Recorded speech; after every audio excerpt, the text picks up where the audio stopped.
શાળામાં પધારેલ આપ સૌને પહેલા તો મારા નમસ્કાર।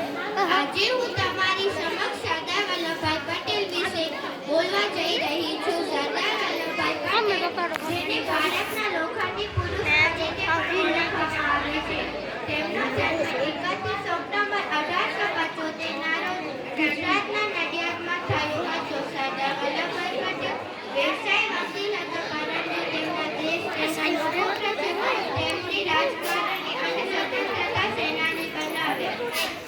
સરદાર વલ્લભભાઈ પટેલ તેમની રાજકીય કારકિર્દીની શરૂઆત 1917માં કરી હતી, જ્યારે તેઓ ગુજરાત સભાના સચિવ તરીકે ચૂંટાયા હતા, જેનું લક્ષ્ય ગુજરાતના લોકોના હિતોને પ્રોત્સાહન આપવાનું હતું।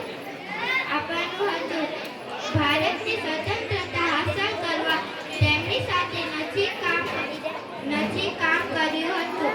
જે મુખ્ય રાજકીય પક્ષ હતો જેણે બ્રિટિશ શાસનથી ભારતની સ્વતંત્રતાની લડતનું નેતૃત્વ કર્યું હતું। સરદાર વલ્લભભાઈ પટેલ મહાત્મા ગાંધીના નજીકના સહયોગી હતા। તેમણે ગુજરાતના ખેડા, બોરસદ અને બારડોલીના ખેડૂતોને સંગઠિત કરી અંગ્રેજોના અત્યાચાર સામે સત્યાગ્રહો કર્યા હતા।